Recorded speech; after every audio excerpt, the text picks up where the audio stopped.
सत्तुञ्जयं जगदि सत्तुञ्जयं जयदि अजबि सौबलोगे। ये छंद की चौथी पंक्ति है। पार्श्वनाथ भगवान के चरण, आप सवेरे यहाँ फूल चढ़ाने की पद्धति है तो चढ़ाए होंगे, तो सुबह चढ़ाए हुए फूल शाम को ये वही आवृत्ति कर रहे थे, तो एक फूल मतलब फूल ऐसे लुढ़के तो ऐसे लुढ़कना चाहिए ना, फूल ऐसे गिरा ऊपर से उछल करके, और ये आपके पास है अभी भी। तो मतलब इसका मतलब यह है कि साधना जो कर रहे थे उनकी जो भावना है वो तो पक्की रूप से पूरी होने वाली है। अपन इसको अच्छा संकेत मानो। फिर बाद में वहाँ 2-3 चूहे बड़ी कबड्डी कर रहे थे, रात भर इधर से इधर, इधर से इधर, इधर से इधर, छछूंदर टाइप से। तो हमने कहा कि भैया अगर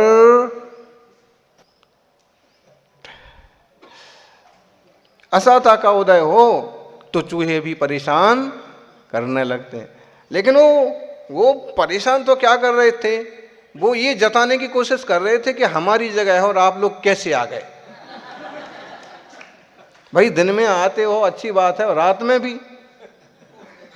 हाँ, वो बार बार वो पाटा के नीचे निकाल के ऐसे देख रहा था बार बार,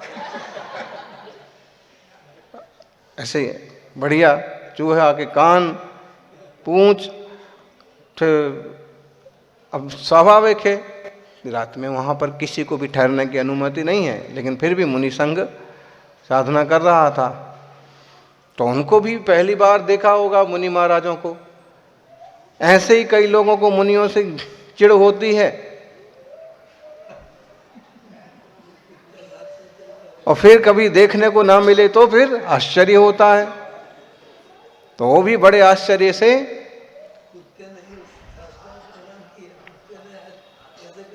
हाँ। फिर आज हम रात भर अच्छा मतलब उपयोग लगा। फिर एक कविता चालू हुई शत्रुंजय पर प्राकृत भाषा में, तो उसका ये आखिरी लाइन है, सत्तुंजयम जयदि अजबि सब लोगे। शत्रुंजय जो तीर्थ है आज भी सर्वलोक में जयवंत वर्तता है।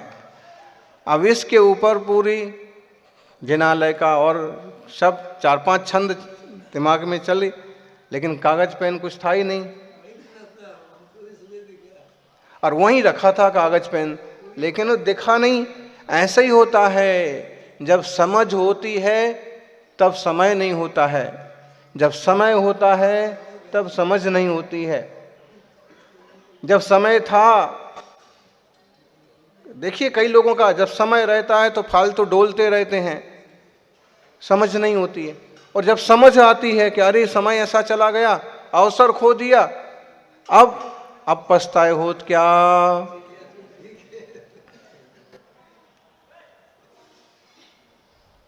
भागते भूत की लंगोटी पकड़ लो, वो ही बड़ी बात है। जयपुर वालों ने जिस पकड़ ली, मतलब कुछ ना कुछ तो लाभ, लेकिन ऐसा भी सबको नहीं मिल पाता है। समय और समझ दोनों चीजें सबको एक साथ नहीं मिलती हैं, और जिसको दोनों चीजें एक साथ मिलती हैं दुनिया में बहुत बड़ा भाग्यशाली व्यक्ति होता है। अब कॉपी पेन वहीं रखा था, बाद में दिखा, लेकिन अब होता क्या है, तो रात्रि में शांतिनाथ स्वामी के चरणों में, तो फिर एक तरफ नेमिनाथ, एक तरफ मुनि सुब्रत भगवान, फिर पार्श्वनाथ भगवान की प्रतिमा, शांतिनाथ, कुंथुनाथ, अरहनाथ की प्रतिमा, और वो अरहनाथ भगवान की, शांतिनाथ भगवान के दोनों बाजू में जो कुंथु और अरहनाथ की धातु की प्रतिमाएं, खड्गासन दिगंबर प्रतिमाएं, उसके बारे में कहते हैं कि कोई उन्हें उठा ले गया था। क्यों जी? बरसों पहले कोई उन्हें उठा ले गया, चुरा ले गया था। उस सीधा मकसद ये है, बैठी हुई मूर्तियों पर तो कब्जा करना आसान होता है, लिंग दिखता नहीं है, लेकिन वो ऐसा योग बना, ऐसा दबाव पड़ा कि वो मूर्तियां वापस आईं और आज जिनालय में भगवान के आजू बाजू खड़ी हैं। ये सिद्ध क्षेत्र है, इसलिए इसका अतिशय विख्यात नहीं हो पाता, क्योंकि सिद्ध क्षेत्र ऑलरेडी महान होता ही है। बाकी एक अतिशय आनंद जी बता रहे थे कि सामने वालों ने जगह घेरने के लिए एक लोहे का गेट लगा दिया, पत्थर का गेट लगा दिया कि अब इसके आगे दिगंबर लोग इसमें नहीं आएंगे। पत्थर का गेट, हमको जगह बताई थी, अपना गेट है, उससे 2 कदम और जाओ तो वहां उनने अपने हिसाब से, क्योंकि उस तरफ उनका है ऑलरेडी, लेकिन अधिकार तो अपना भी बनता है उस आंगन पर। तो इन लोगों ने समझाया होगा कि भाई पत्थर का गेट मत बनाओ, ये ऐसा ही ठीक है, ये वो। तो उन्होंने कहा हमारी जगह है, हम तो बनाएंगे। वो बना दिया, पूरा बना दिया। हाँ, और आलीशान बड़ा मंदिर उनका पत्थर का गेट बन गया, और रात में आपो आप धूल की तरह बिखर गया, निकल गया, गिर गया। तो मतलब है कि शांतिनाथ भगवान के ओस में आपने देखा, शांतिनाथ स्वामी एकदम जैसे गाय का घी होता है ना, गाय के घी से बनी हुई प्रतिमा हो, जैसे निरागस, एकदम शांत, रात भर देखते ही देखते रात निकल जाए। तो ऐसे महान जिनेंद्र भगवान के चरणों में आज एक आखिरी रात, एक महाराज लगे थे नीचे चलेंगे तो तीसरे वंदना कहलाएगी। अरे भोंदू हैं, ऊपर नीचे भाग दौड़ करना तो ठीक, वहीं चरणों में रात भर बैठना, ये तो 1000 वंदनाओं से बड़ी चीज हो गई। मौका कहाँ मिलता है। और कल एक श्वेतंबर साधु आए, अपना मौन था, लेकिन उनने कई सारी बातें कही। उनके हिसाब से बोले 5 पांडव मोक्ष गए, उनके शास्त्रों के हिसाब से, लेकिन अपने हिसाब से तो, अपने हिसाब क्या होता है, अपने यहाँ तो कोई हिसाब नहीं है। अपने यहाँ तो सीधा जिनेंद्र भगवान की जो साक्षात वाणी है वही मान्य है, बनावटी बात तो कुछ है नहीं। फिर भी कुछ बातें उन्होंने कही, थोड़े सुलझे हुए भी लगे। लेकिन एक बार पहले भी आए थे हम, गुजरात यूनिवर्सिटी चतुर्मास में थे, तो वहाँ पर वो सामने से ही वहाँ पहुँचे थे हमारे आसन के पास में, और फिर ज्योतिष पर थोड़ी सी चर्चा हुई थी। तो कल वो सामने से आगे बोले, मैं वही गुजरात आपके पास आया था यूनिवर्सिटी। हाँ, तो फिर ये थे। तो फिर वो सामने से कुछ अच्छी बातें भी कहीं, लेकिन कुछ अपनी मन की बातें भी कहीं। बोले 45 आगम हैं हमारे यहाँ पर, आपके यहाँ कितने आगम हैं। हमारे ज्ञानी लोग कोई ठीक से जवाब देने को तैयार नहीं, सबका ही मौन था। तो हमारे यहाँ भी आगम साहित्य है, लेकिन हम उसे सीधा द्वादशांग नहीं मानते हैं, अपितु द्वादशांग का अंश मानते हैं। तो अंश रूप है, क्योंकि जब ये द्वादशांग थे तब लेखन परंपरा नहीं थी, और जब लेखन परंपरा चालू हुई तब तक द्वादशांग और पूर्व सब विच्छिन्न हो गए, उनके अंश अंश बचे विभिन्न आचार्यों के माध्यम से। तब जो दिगंबर आचार्य पुष्पदंत भूतबली को मिला धरसेन स्वामी से, एक अंग का द्वितीय पूर्व के अंग का कुछ हिस्सा, वो उन्होंने सठखंडागम के रूप में लिखा। आर्य मंचू नागहस्ती से मिला गुणधर भट्टारक को, उन्होंने पेज्यदोष पहाड़ रूप से लिखा। और ये दोनों ग्रंथ पहली सदी ईसा पूर्व के हैं अथवा पहली शताब्दी के हैं। और आपने जो वाचनाएं हुई की देवर्षि गणेश समाश्रमण के सानिध्य में, बल्लभीपुर में वाचना हुई खास तो वो हुई 4वीं शताब्दी में। मतलब है कि हमारे पास जो भी साहित्य है उपलब्ध, वो सब खास साहित्य जो है वो सब ईसा पूर्व पहली दूसरी शताब्दी का है, जो सबसे इंपॉर्टेंट साहित्य है।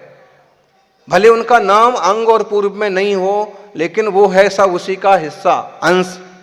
और आपके पास जो साहित्य उपलब्ध है वो 4वीं-5वीं शताब्दी में हुआ।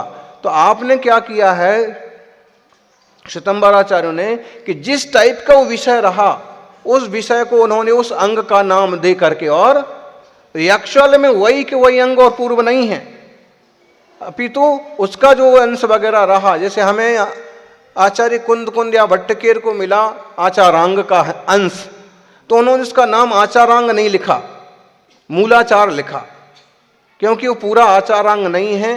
अंत में एक गाथा कह के ये भी स्वीकार किया कि आचारांग का थोड़ा सा हिस्सा है, हमें पूरा आचारांग नहीं मिला। फिर ये बात भी कही मूलाचार अपर नाम आचारांग, तो ईमानदारी रखी, या फिर ये समझो कि जो उपलब्ध था उसको वैसे लिखा, और आपने अंशों को अंग रूप से कि जो जिसका हिस्सा था आपने उसका नाम वो ही रख दिया।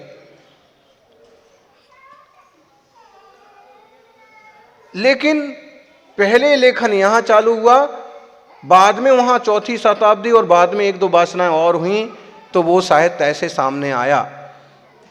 एक बात तो ये हम सब कह तो पाए नहीं, लेकिन फिर भी ये बातें उन्हें कह देना चाहिए थी। दूसरी बात, एक बात उन्होंने कही, बड़ी सहजता से कही कि 2 तरह के साधना हैं, एक तो जिनकल्प और दूसरा स्थविरकल्प। जिनकल्पी साधना और स्थविरकल्पी साधना। तो जिनकल्पी साधना बोले इस काल में होती नहीं है, जिसमें दिगंबर मुद्रा वगैरह होती है। तो आप लोग जो जिनकल्प की साधना कर रहे हैं, तो आप परमात्मा की आज्ञा के विरुद्ध नहीं चल रहे हैं, मिथ्यात्व का दोष नहीं लगेगा। अब इसका सीधा सीधा जवाब था, अच्छा परमात्मा की उपस्थिति, तीर्थंकरों की उपस्थिति में ही जिनकल्प होता है, ये आगम कहते हैं। ये धारणा इन जीवों की है कि दिगंबर मुनिराज जिन भगवान की आज्ञा के विरुद्ध जिनकल्प पालन कर रहे हैं, तो ये आज्ञा से विरुद्ध हैं। और ये तो लगभग ये बहुत सारे साधकों की ऐसी धारणा है, उनमें स्नेह और वात्सल्य भी हो, अपनापन भी हो, लेकिन ये धारणा होने से वो कमतर समझते हैं कि ये परमात्मा की आज्ञा के। ये भी उन्होंने कहा कि आपके ब्रह्मचारी की साधना भी बहुत बड़ी है, ये शुभम था तो इसको आपके ब्रह्मचारी की साधना भी बहुत बड़ी है। फिर बाद में ये बात भी कही कि जिन आज्ञा के विरुद्ध नहीं है क्या। तो अब हमें इसका ये उत्तर देना था कि आपके आगम शास्त्र कौन सी शताब्दी के हैं भी हैं, कौन सी शताब्दी में, अब भी कहें कि ईसा पूर्व के हैं, सब भगवान से आए हुए हैं, ठीक, लेकिन संगठित, संग्रहित, संकलित कौन सी शताब्दी में हुए? 4वीं-5वीं शताब्दी में। मूलाचार कुंदकुंद स्वामी का साहित्य 1ली शताब्दी का साहित्य है। तो आचार्य कुंदकुंद कहते हैं, नबी सिज्जई बत्थ धरो जन शासन जैब होई तिथैरो नवगो विमुख मग्गो शेषाय अमज्ञा सभ्य। जब नग्नता ही मोक्ष मार्ग है, तो हम लोगों ने, और आप कहते हो परमात्मा से आई हुई बात, आई है परमात्मा से, लेकिन लिखी कब गई? 4वीं शताब्दी, 400 साल 900 साल बाद।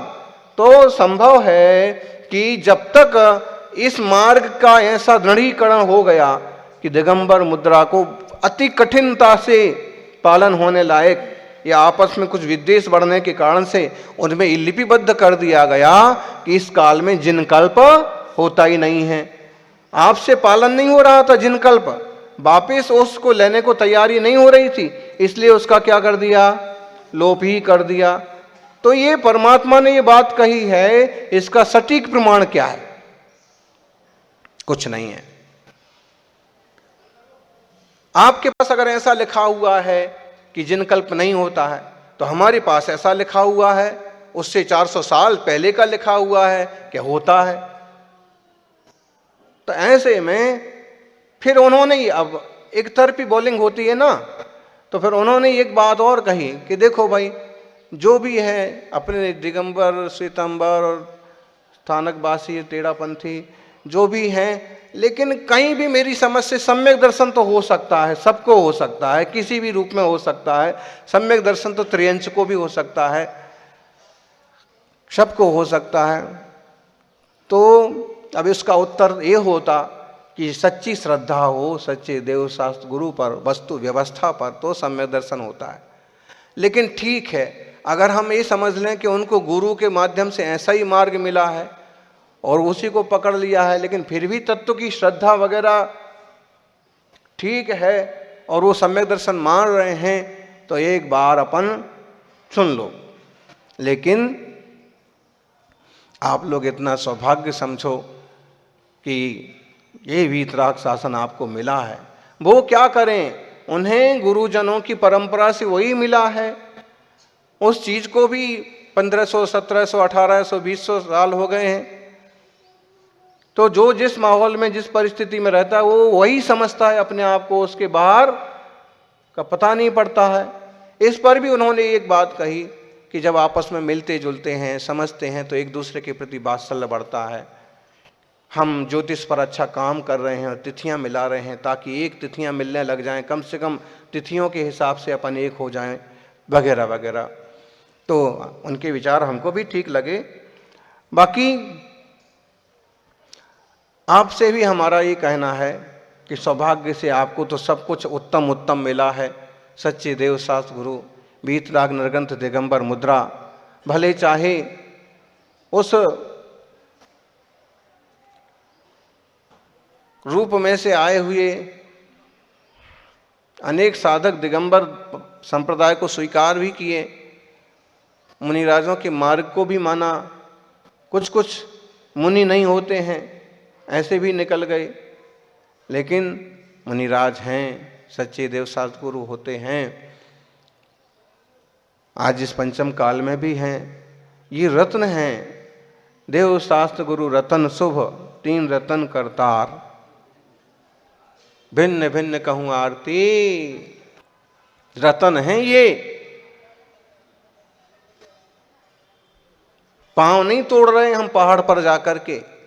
हम वीतराग जिनेंद्र भगवान की उस सम्यक दर्शन प्रदान करने वाली मूर्ति का दर्शन कर रहे हैं। जहां से पांडव मुनिराज मोक्ष पधारे, उस भूमि का स्पर्श कर रहे हैं, भावना भा रहे हैं कि अपूर्व अवसर एवो क्या रे आवश्य। बंदर को कुछ नहीं करना है, कहानी है ना।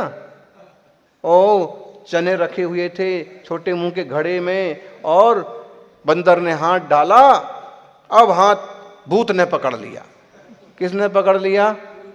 अरे मुट्ठी भर गई तो बाहर नहीं निकल रही है। घड़े से छूटने का उपाय क्या है? मुट्ठी खोल दो। बूढ़ी मां आके उसे डंडे मार रही है, लेकिन फिर भी उसको लग रहा है कि तो उपद्रव आ गया है। उपाय इतना ही है, मुट्ठी खोल दो। लेकिन हर एक व्यक्ति मुट्ठी नहीं खोल पाता है। जो चीज पकड़ रखी है, भले डंडे पड़े, भले दुर्गति हो जाए, लेकिन छूटती नहीं है। छोड़ो ज्ञानी, मिथ्यात्व छोड़ो, स्वभाव की श्रद्धा करो, हूँ आत्मा छूं। आ नक्की करो, हूँ आत्मा छूं, आ निर्णय करो, आ आत्मा परमात्मा थई जसे, ये भी बात ने स्वीकार करो। जय बोलिए 24 तीर्थंकर भगवान की।